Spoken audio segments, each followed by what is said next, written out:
Okay, I'm pulling away from the bus stop. We all know what that means.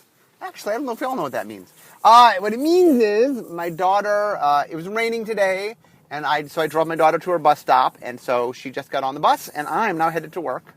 On the plus side, it's raining, which means you might get a longer show, because as we all learned from this podcast, Seattle drivers cannot drive in the rain. Anyway, today I thought I would do a topic that's kind of a personal topic to me. I'm going to talk about the Magic Invitational, a.k.a. the Duelist Invitational. So I'm going to talk about where it came from and then share some stories, some of my favorite stories from the Magic Invitational. Okay, so where did it begin? It began many years ago with a magazine called The Duelist. Now, I did a podcast on The Duelist, for those that have no idea what I'm talking about. It was a magazine that Wizards made. In fact, it was The Duelist that got me first involved with Magic. I did the puzzles for The Duelist. And it was my entry point into Wizards was through The Duelist. So I was very closely affiliated with The Duelist. And in fact, when I went to get hired, there was an argument, or multiple people wanted to hire me, one of which is The Duelist was interested in hiring me.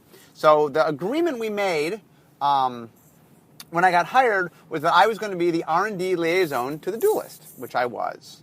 And then pretty early on, the editor-in-chief, a woman named Catherine Haynes, left Wizards, and I ended up becoming the editor-in-chief of The Duelist. It is during this time that our story begins. So the producer of The Duelist was a woman named Wendy Noritake. I'm sorry, the publisher. The publisher of The Duelist was a woman named Wendy Noritake. And she was in charge of all the business decisions of making things happen. So one day, Wendy comes to me and says to me that we have a little money. Is there something that I want to do that I thought, could maybe bring some attention to The Duelist, like an event The Duelist could sponsor? Now, for years, we had sponsored and invented the Origins convention called the Duelist Team Challenge, where it was a team event where you had 5-member teams. Each member was playing a different format. Usually 2 were playing different limited formats, and then 3 were playing different constructed formats. And we would run that every year. But she had the idea of doing something a little bit bigger, and so she asked me if I had any ideas.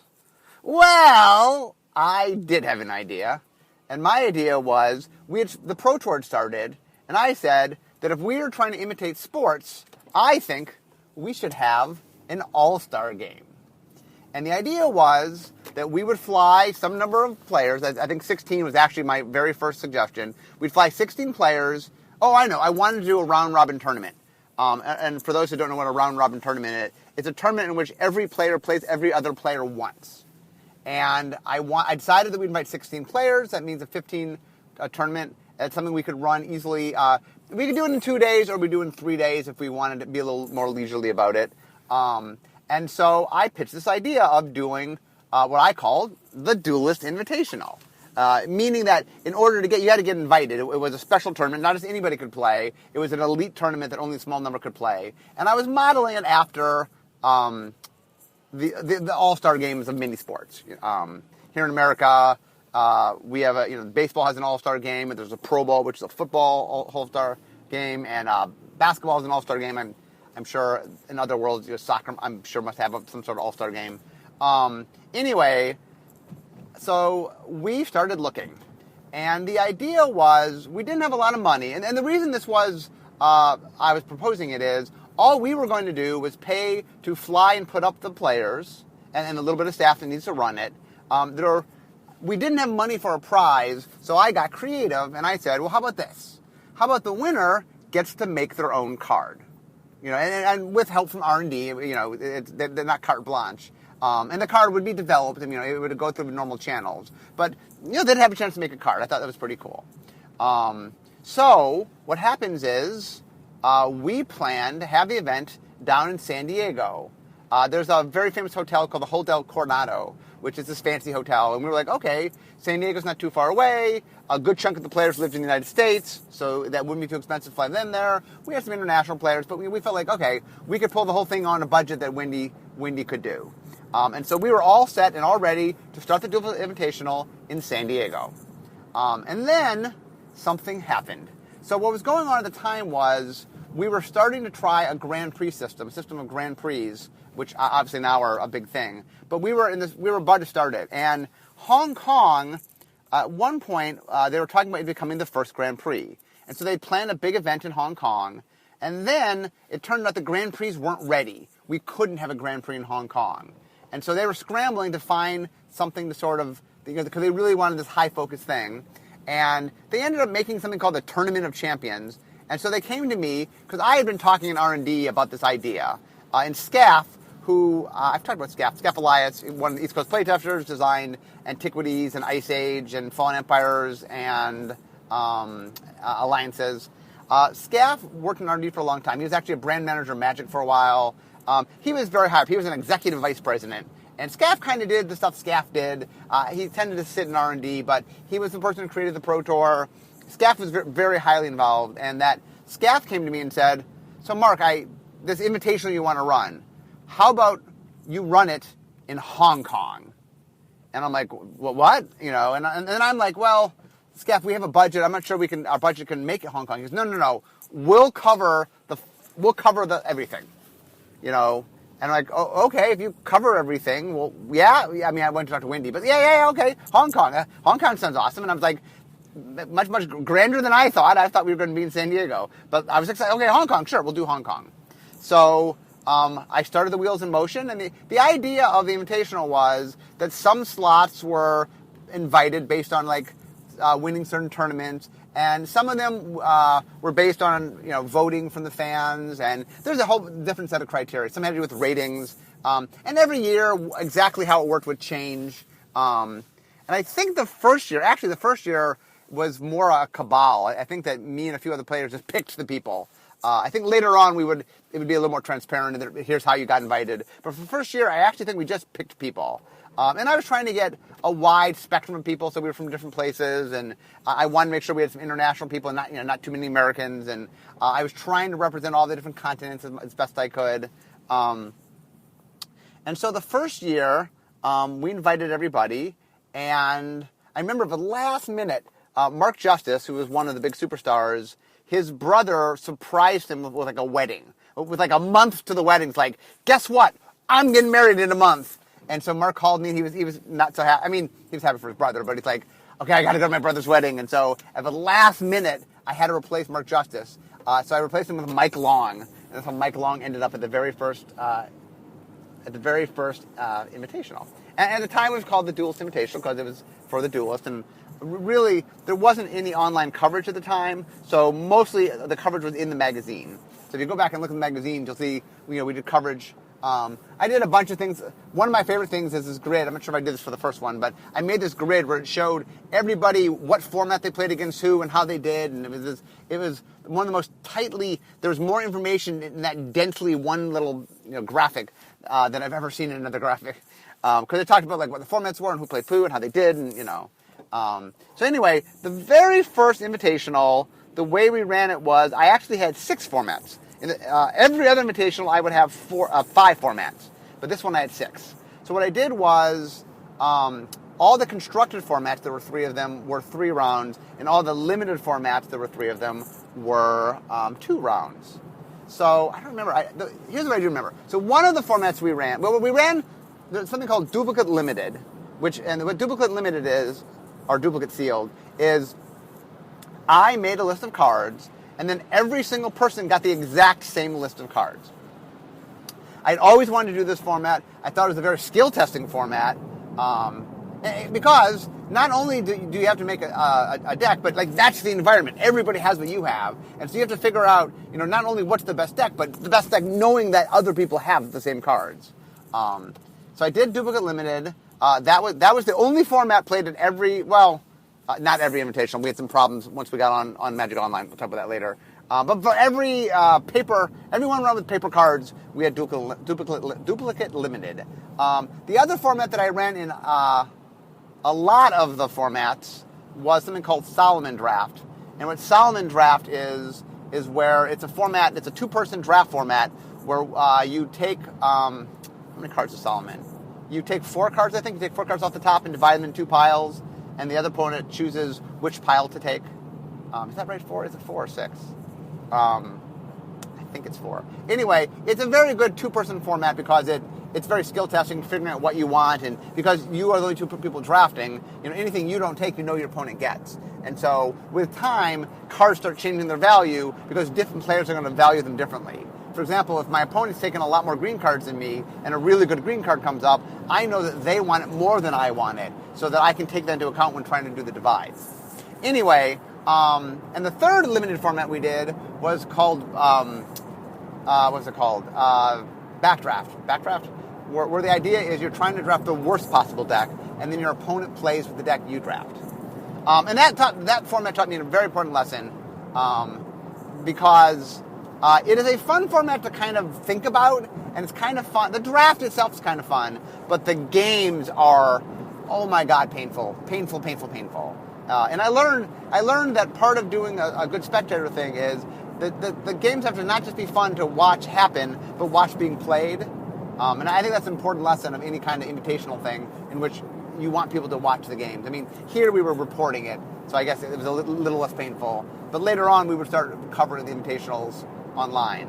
The other funny story about Backdraft is, so one of the people I invited to it was a guy named Bertrand Lestray. Bertrand Lestray had come in second at the very first Magic Worlds, being beaten by Zach Dolan. And then he came in second at the very first Pro Tour, being beaten by Michael Lecanto. And so I felt like, oh my God, he's one of the, if we're talking about the all-stars of the game, the guy who came second at the first of 2 major things. And I invited him, and it turned out that he had kind of stopped playing Magic, but hey, it was a free trip to Hong Kong, so he dusted off his cards, and the problem was that he just was very rusty. So he lost every single match he played, except he went 2-0 in the backdraft. I mean, he went undefeated in the backdraft. And the running joke of the tournament was no one told him it was backdraft. But anyway, I like Bertrand. Bertrand was a lot of fun. In fact, Bertrand didn't even come in last in that format. A guy named Emil Feldman came in last. Emil was a 3-year Swiss champion, I think, or had been on the Swiss team 3 years in a row. Might have even been the Swiss national champion 3 years in a row. Anyway, we were looking for more non-American players, and he had a really good record at his nationals, and he too had kind of not stopped playing at the time, so he also was kind of rusty. In the future, we'd get more actively playing players. But anyway, Hong Kong was cool. Hong Kong, we had the tournament in a mall, because it turns out a popular thing in Asia is that you have big events, especially game tournaments, in malls. So we were in a mall.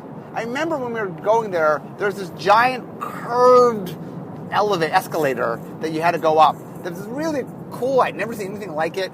And it was a fancy mall. And I remember it was very funny because at that event, not only did I come, Scaff came and Richard Garfield came, a bunch of people came. And Richard I believe Richard's first trip to Hong Kong, and he was inspired by that trip to make a game. Not going to remember the game. The game was called, and the design was called Hong Kong Signs. What was it called? It's a game in which you have signs, and it's a folder of like card sleeves, 3x3 card sleeves. And the idea was you were trying to get advertising space, but as people got cut in front of you, they might block your sign. And it was called, I don't remember the name of this game. It's something we put out, Richard made, it's a Wizard product. I'm blanking. This is the joy of me doing a podcast. I'm sure in my comments I'll have people telling me 8,000 times what the name of this game is.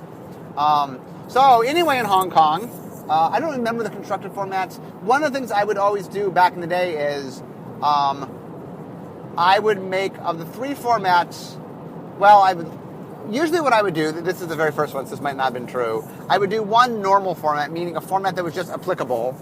I would do one format where you had to build something, in which was a weird deck building format. And then I would do a third format, usually that had some constructed component to it, but didn't force the players to have to build it ahead of time. When I get to that, I'll explain how I did that. I think for the first year, I just had them build 3 decks. And so one of the big complaints about the Invitational, one of the things I would get from the players was, there's no money on the line. It was fun. It was for honor. And so the players, some of the players would put in some work, but a lot of the players did not put in a lot of work ahead of time, not like a Pro Tour or anything. And so you always could tell the few players, like some players came really dedicated. They wanted to win the Invitational. And the thing that's interesting is when I made the Invitational, I didn't really know, like I wanted to be the All-Star game and I had high hopes for it, and it really took off. Well, outside the walls it took off. Inside, I'll explain, it had some issues. But outside the walls, it became very popular, and the card ended up being very exciting. Although, as you'll see in a second, the card was not exciting out of the gate. So, okay, the finals of Hong Kong was Ularade versus Mike Long. Now, for those that don't know, let me set the scene. Ularade, at the third Pro Tour ever, was in Columbus. First one was in New York, second one was in Los Angeles on the boat, third one was in Columbus. In fact, it was at Origins, and we were running both U.S. Nationals and the Pro Tour the same week. So we had like 2 days of U.S. Nationals and 2 days of the Pro Tour, and then a split final day. Anyway, Ularade is Swedish, and the Swedish team, something happened to their plane, and all of them, minus like 2 players, were late. Got there late. But Ula was on a different plane, and he got there early, and they called him the littlest Viking because he was very tiny, and he was at the time, very young. And he went on to win, and then, not only did he went on to win, but then he went on to top 4 worlds. He top 4 worlds, he made top 8 at Dallas. Like, he was, after Mark Justice, who probably was the first kind of phenomenon, he was the second. And he won the first Pro Player of the Year. He ended up getting voted in by the players the first year of the Hall of Fame. So Ula's now in the Hall of Fame. Anyway, Ula was a really good player. And so he was in the finals versus Mike Long. For those who don't know Mike Long, one of the most controversial players of the game. He was the bad boy of Magic. I believe they deserve to be in the Hall of Fame. A very controversial stance. A lot of people believe. The thing about the Hall of Fame is some people see the Hall of Fame as a metric by which others should measure themselves, and some people, like myself, see it more as a museum, something that marks history, something that's sort of there to say this is what the game was. And to me, he was a big part of the game. I'm not saying he didn't do lots of things he shouldn't have done. I'm not saying that elements of what he does were good for the game, but I do believe he was part of the game and a big part of the game. And that I don't believe you can tell early stories. For example, I'm telling a story right now without his name coming up. So anyway, it was a tight-fought battle, and I think it went... The way I used to do the Invitational Finals was you would play all the formats. Later on, I'd have you play just the constructed formats. But I believe for this one, you were playing... I guess you didn't play all the formats because there were 6, but I think you played 5 of the formats. You didn't do the backdraft because, love of God, I thought not to make you play backdraft again. And so it came down to the final format, which I think was vintage at the time. And Ularade beat Mike Long in a nail-biter and became the first winner of the Duelist Invitational. And at the time, I didn't make them make cards ahead of time. I would later make them cards ahead of time. And when we were done, I said, okay, Ula, you've won a card. And Ula was like, no thanks. So I was a little bummed. I'm like, okay, I thought this actually was a pretty cool thing. And Ula literally turned it down. Turned it down. No card for the winner of the first.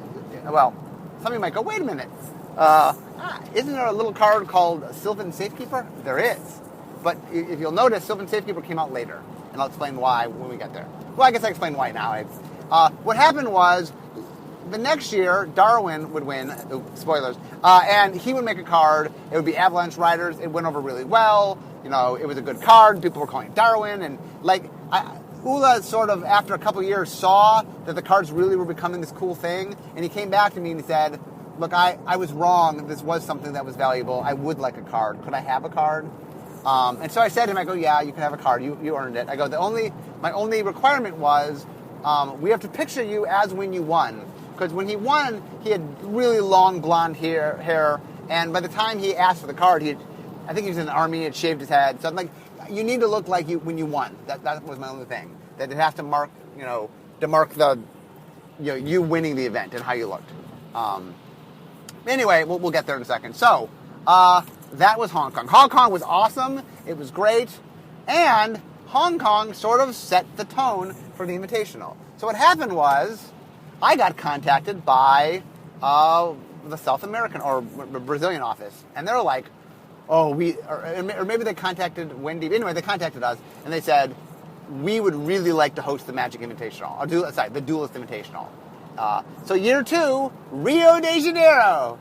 Like, originally we were working on this budget, we were going to be like nearby San Diego, and like all of a sudden it starts taking off, and local offices were very excited to host. So what was happening is the duos would pay for part of it, but because the local people really wanted to have the Invitational, we were getting sponsored by other people. And so the Brazilian office co-sponsored it with us. And so the second Magic Invitational, the Duels Invitational, still wasn't the Magic Invitational. The second Duels Invitational was in sunny Rio de Janeiro. Now, I had never been to South America. In fact, I've never since been to South America. This was my one trip. Oh, I should point out, this is, to me, an awesome fact, that the Magic Invitational has been in every continent save Antarctica. That's pretty awesome to me. In fact, I often talk about how Magic has gotten me to every continent, save Antarctica. And the funny thing is, the Invitational's got me to every continent.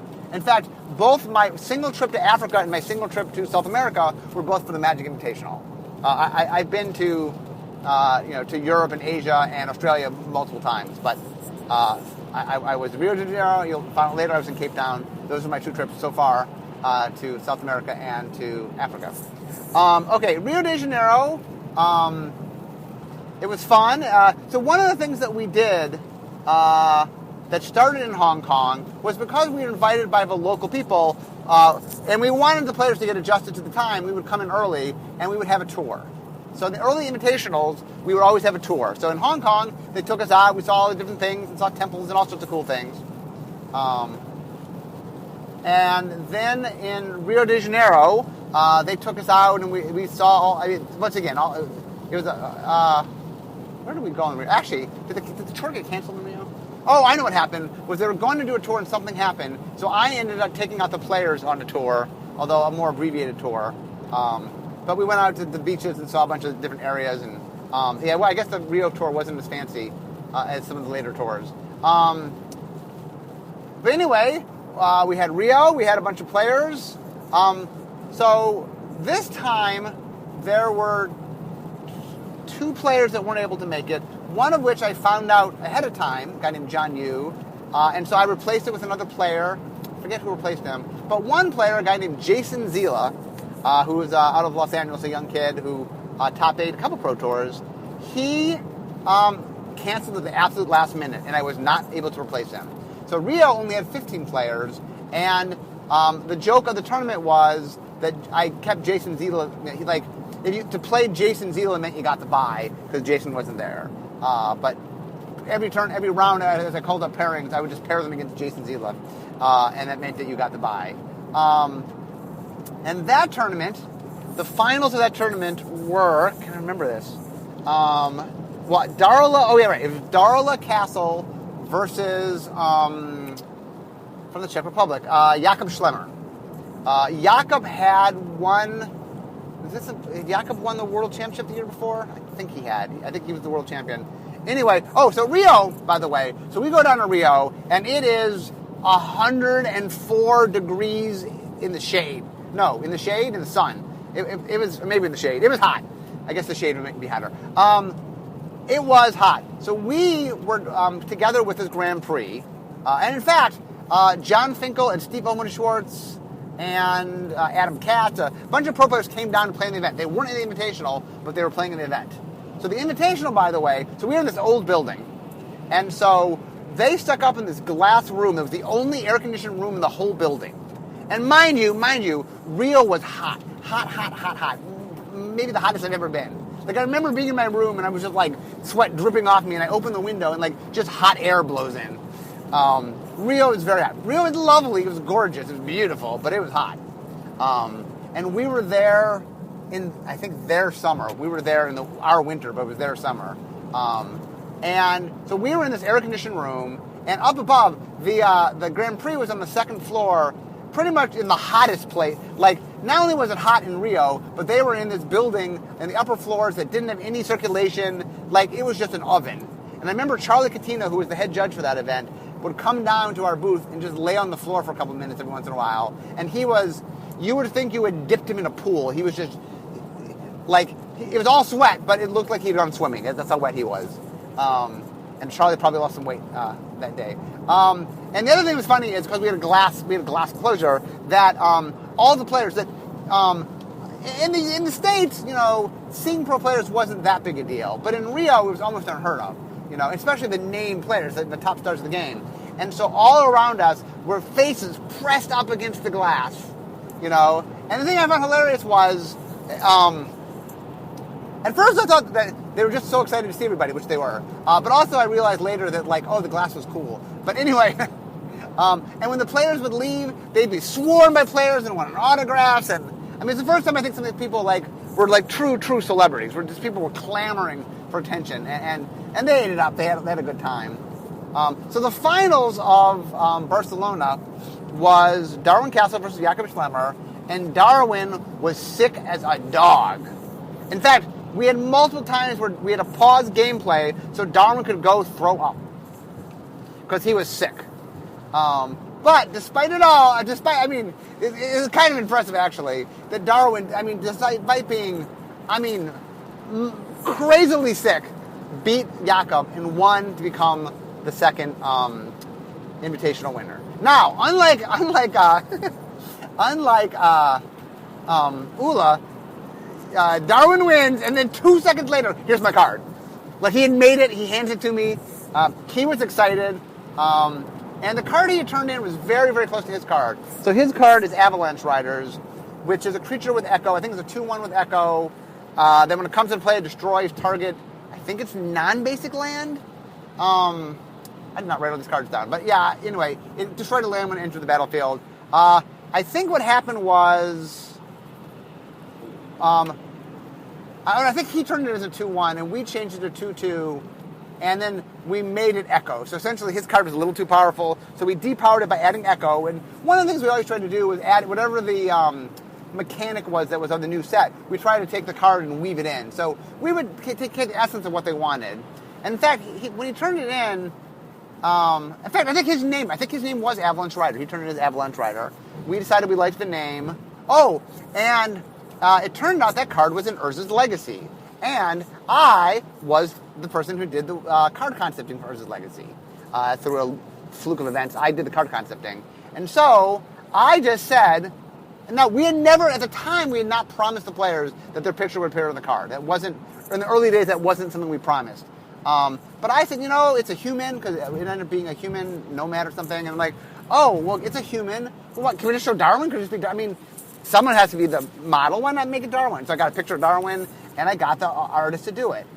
And that ended up being a giant deal, and we incorporated it into the prize. And I think it added something special in that, it literally, Darwin was in the card. And so the card came out, and people called it Darwin, and the card was actually very good and got played, and it did exactly what I wanted it to do. That it really sort of excited people, and it, like I said, my hope was this card would become something really special, and I was happy that when the dust settled, it did. It did. I talked about this in my podcast during Odyssey, when I talked about Shadow Mage Infiltrator, that I had a conversation with Chris Bakula, where he admitted to me that of all the things he ever won, that this was the prize that really emotionally meant the most to him. And that, money was nice, and yes, he was glad to win the money, but that, years later, as he's looking back, who knows what he did with the money, But this card, he always had it, that this card made him part of the game he loves, and that's a really, really big honor. In fact, it's such a big honor that one of the things I get right now is people are very upset that we don't make this prize anymore. And it's tricky, and there's a lot of things going on. But a lot of people have really wanted to try to transfer the prize somewhere else. I guess right now we have the World Championship that, well, not the Invitational, has some similarity to the Invitational. It's not a round-robin tournament, but it is Invitational with 16 players that has a similar invite structure. It's a little more merit-based. We had more voting. We had voting. There's no voting in the World Championship. We allowed the players a little more input. And there were certain players, for example, Chris Bakula, and being one of them, who he went to a lot of events partly because he was very popular and people wanted to see him there. And my big thing on the Invitational was, look, it's a spectator event. In fact, the little tagline I used on it was, it's the tournament where every match is a feature match. Where you just want to watch everybody. Everything's cool. And you knew because of the round robin that whatever two players were your favorite, they were going to play. That was going to happen. And one of the things, by the way, that let's talk about logistics a little bit. So I became an expert in running round robin tournaments. They are very tricky, and the reason is that in the later rounds there are people that no longer are in contention, playing people who need to win to get to the finals. And in the Invitational, there was just the final two. Just the final two advanced, and they played. So we had 15 rounds of Swiss, which was a lot of rounds. It wasn't that we weren't finding, the best players. It was just a matter of... So I did a couple things. One thing I did was I allowed players to pick their roommates. And then the tradition was you would always play your roommate on the first day, often in the first round, but if not the first round, at least the first day, meaning the person you were closest to wasn't someone that near the end of the tournament could be in a position to go, oh, well, my friend needs the win. Also, there was a policy of no intentional draws that you had to play. And there was kind of a general rule saying, guys, look, it was... I used to say at the beginning, I would sit them down. One of the things interesting about the Invitational was I was the head judge for many years. Later on, we would go on to get another head judge. I mean, I would be there, but for most of the early years, I was the head judge. In fact, I ran the tournament. I would make all the, I would assemble all the decks and make the Dukelet Limited and figure out the formats. And I mean, I had help from R&D, but I was the head judge and I would be running things. And not only that, one of the things I tried really hard to do was make the event more than just the event. I would always bring products for the players and make sure that when that they felt pampered and this was the All-Star game. I mean, also we were traveling around the world going to exotic locales and we had tours and I mean, I felt the Invitation was pretty cool. Oh, the other thing I did was normally at the Pro Tour we used to give away T-shirts, and not what I did for the Invitational was we would make polos, which is like a nicer knit collared shirt. So the idea was for the Invitational, we just would give away slightly nicer shirts. And one of the reasons we did that, in fact, we give away, you get multiple shirts, because we made you wear the shirts every day while you played, because it was a spectator thing. And it was always at an event where people could spectate. And also we took pictures. And so if you ever see the pictures in the duelists, everyone's all dressed in the same shirts. And the staff would have, usually contrasting shirts or shirts of a different color. Anyway, I'm looking at my list. So my list here, there's 1, 2, 3, 4, 5, 6, 7, 8, 9, 10, 11. There were 11 Invitationals, and I got through 2. So, I guess what this is going to be is I'm going to turn this into another ongoing thing. I don't think I want consecutive because I don't know how many days in a row you want to listen to me talk about Invitational, but I think there's a lot of cool stories and a lot of fun stuff that goes on. And so I'm going to make this an ongoing thing until I get through all the Invitational stories. The early ones have a lot more stories, I think, than the later ones, just because we were more exotic locales, and although I guess there's stories in every single one. So anyway, I've been winding up. My color one and my card type deck are both winding up very soon. So I need to start some more ongoing stories. So the Invitation will be another ongoing one, unless I guess I get radical feedback. No, stop talking about the Invitational. But I'll do it every once in a while. I love the Invitational, and it's neat. I can talk about formats, and it's top players playing. So there's name players. So people seem to like my Pro Tour stories. I'll count this as being like the Pro Tour stories. Anyway, I'm now at work, and let's see how we did today. A few extra minutes. I guess the rain was not as bad today. It stopped raining quite as hard, so my commute wasn't too bad. Anyway, guys, thanks for listening. But it's time for me to be making magic. Talk to you next time.